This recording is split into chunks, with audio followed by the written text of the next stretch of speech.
आपल्या पिकाचा आपण घाम घालाय, मग आपणच भाव केला हो हो वाटतं, तसं पण वाटतं. सरकारची धोरणं ही चुकीची होत चाललेली आहे. कशाची चुकी आज लाडकी बहिणी तर मरायला लागली काम करू करू. वारे तरी 100 ते 120च्या स्पीडने वाढत होते.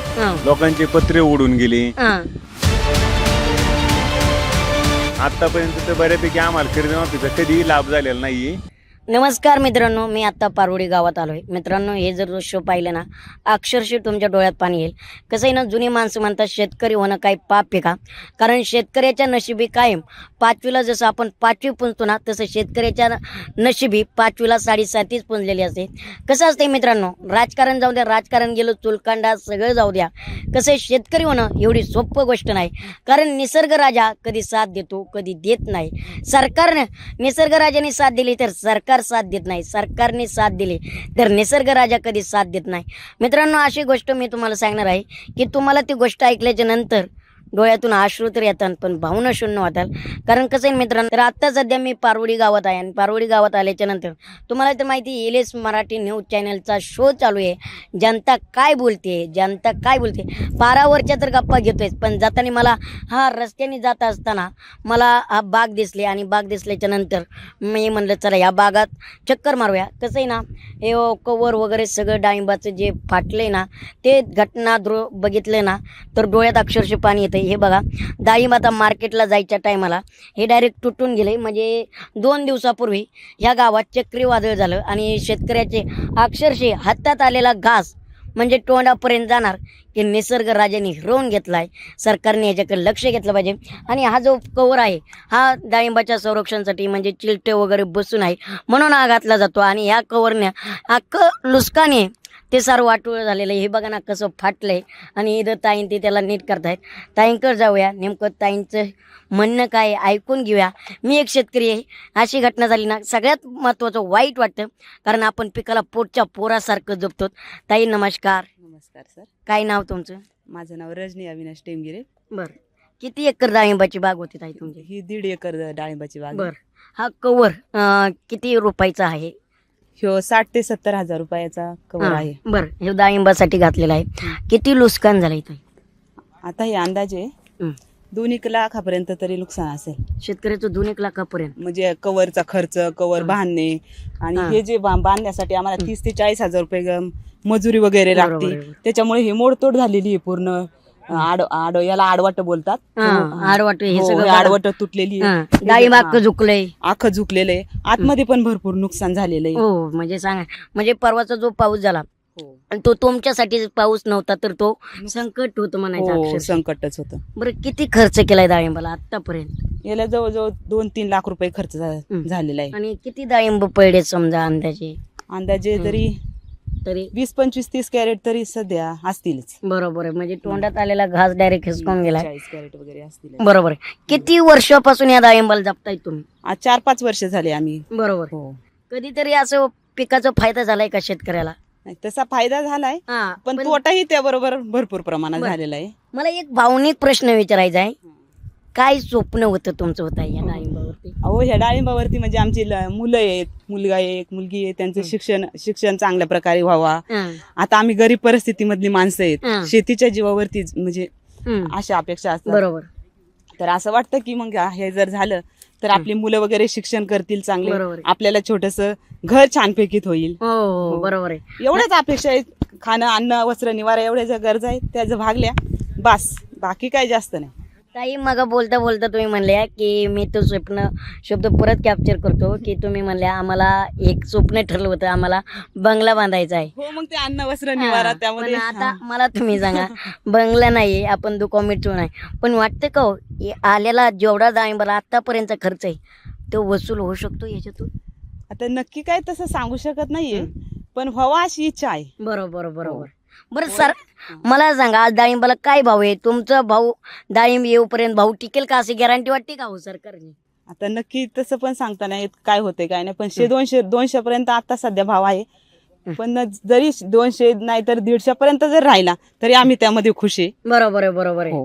पण तो भाव राहिला पाहिजे. राहिला पाहिजे, तो हा. टिकून राहिला पाहिजे, टिकून राहिला एवढीच पाहिजे. इच्छा. हा. मेहनतीचं तर काही मी विचारणारच नाही, कारण मेहनत माहिती आहे. हो, हो. सकाळी 7ला उठले. हो हो हा. याच्यामध्ये तर खूप कष्ट असतं. जवळजवळ 6 ते 7 महिने ना, उगवत्याच्या मावा त्या रात्री 8 वाजेपर्यंत येतं आम्हाला कष्ट करावं म्हणजे लागतं. वातावरण फिरलं तरी तरी बरोबर आम्हाला आहे. इथंच राहावं लागतं. हो. अक्षरशः त्या दिवशी इथं एवढा चिखल होता आणि एवढं वालतं ना, हेल्मेट घातलं होतं आम्ही आणि रडकुंडीला आलतो अक्षरशः, कारण हे उडून नाही गेलं हे पाहिजे. उडून नाही गेलं पाहिजे. आणि ज्यावेळेस हे खाली आलं त्यावेळेस आम्ही माझा मुलगा आहे आता हा. 10वी झालेली हा. त्याची, आणि त्याच्यानंतर आम्ही दोघांनी काय केलं, मोठा शेकाटा घेतलाय. शेकाट्याने वरती हे उभं वरती केलं. उभं केलं ते, हा, आणि स्थिर केलं. त्याच्यानंतर ती फवारणी घेतली. बरोबर बरोबर. अक्षरशः जर पुढे पाहिलं ना तर गुडघ्यापर्यंत गाळ होता. हो.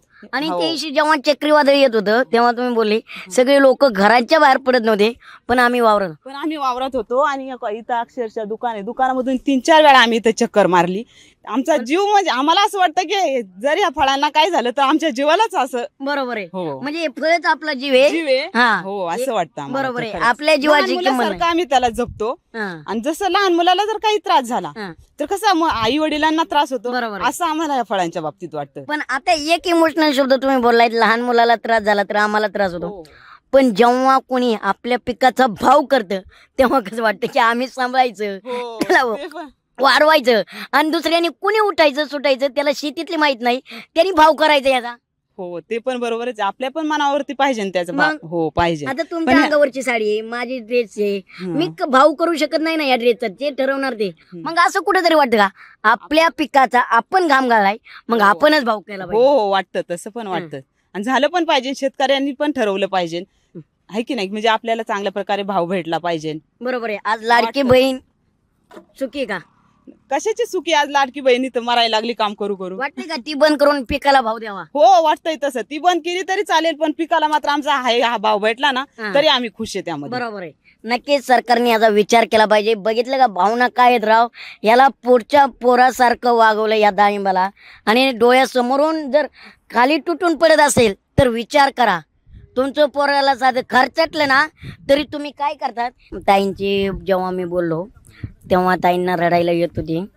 कसं आहे, जेव्हा आपल्यासमोर आपण ज्या मेहनतीने ह्या पिकाला उभं करतो, एक स्वप्न बघतो, आणि ते स्वप्न तुटल्यावरती काय होतं याचं उदाहरण आपण बघतोय.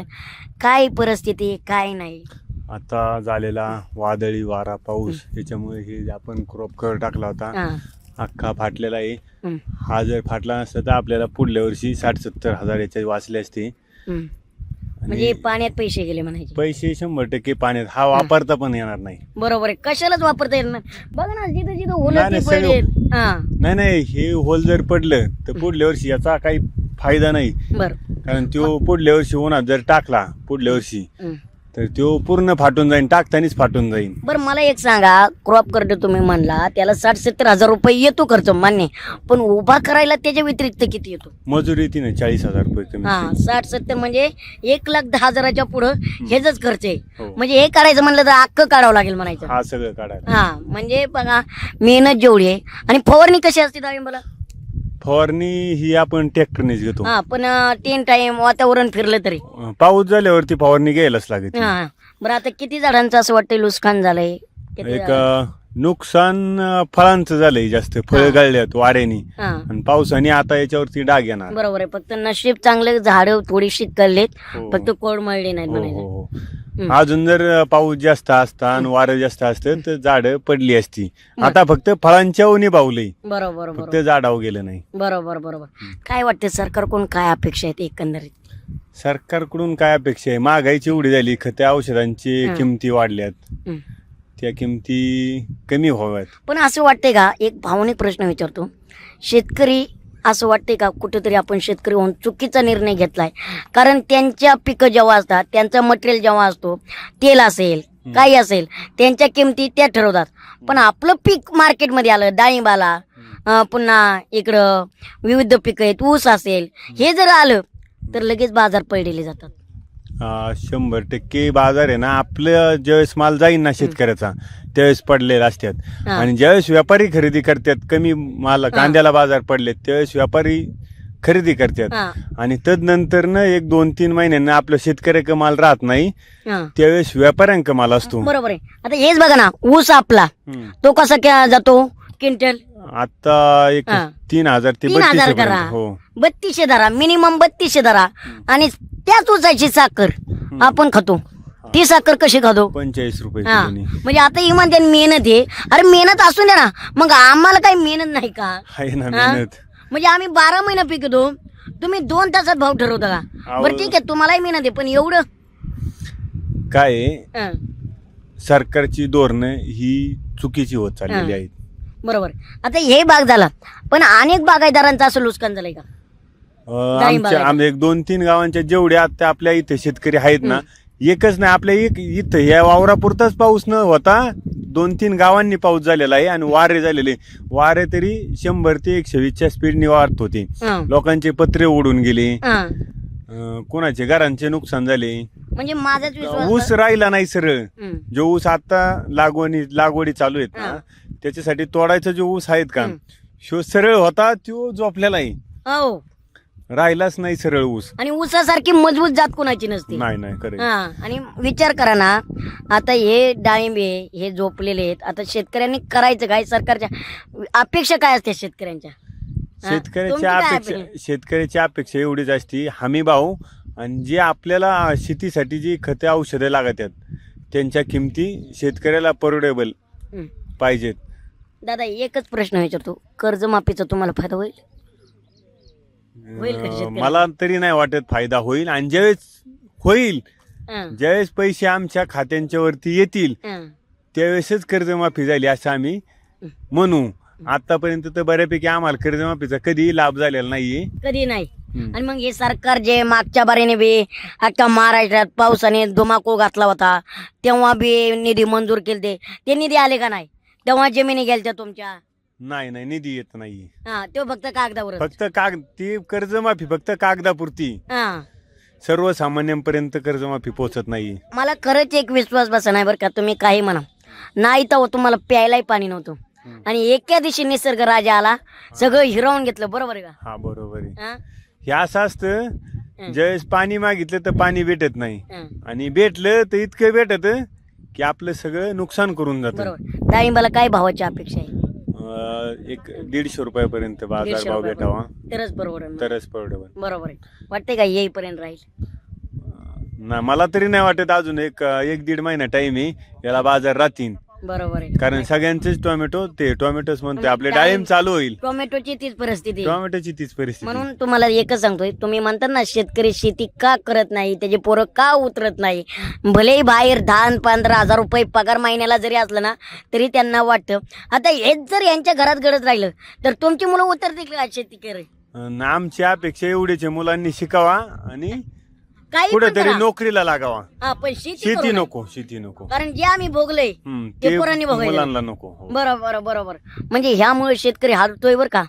सरकार अजून काही वेळ गेलेली नाही, जरा भानावर या. एक दिवस असं होईल तुमच्या ताटात पैसे असतील पण अन्न नसेल, कारण तेव्हा शेतकरी जिवंत नसेल. एलएस मराठी हा सर्वसामान्यांचा चॅनल आहे आणि आज शेतकऱ्यांच्या भावना जाणून घेतल्यात. ही भावना नव्हती तर शेतकऱ्यांच्या आसरू होते आणि त्यांचे घाम गाळल्याला ही मेहनत होती. घाम गाळलेली मेहनत फुकट गेली. जेव्हा तुमची मेहनत फुकट जाते ना, तुम्ही मेहनत तर करतच नाही, विषय सोडा, पण जेव्हा तुमचं एखादं कोटेशन रिटर्न जातं तेव्हा तुम्हाला जितका त्रास होत नाही तेवढा शेतकऱ्यांना होतो. जागे व्हा. LS Marathi Chhota Pudhari. Thank you so much. Chhatrapati Sambhaji महाराजांच्या पावनभूमीतील महागणपतीच्या आशीर्वादाने पंचतारांकित MIDC म्हणून ओळख असलेल्या शिरूर तालुक्यातील प्रत्येक गावचा आवाज बनवून प्रत्येक प्रश्नाला वाचा फोडण्यासाठी, शेतकऱ्यांना न्याय देण्यासाठी आणि तरुणांचे प्रश्न सोडवण्यासाठी LS मराठीच्या माध्यमातून आम्ही येतोय आपल्या गावी, आपल्या दारी.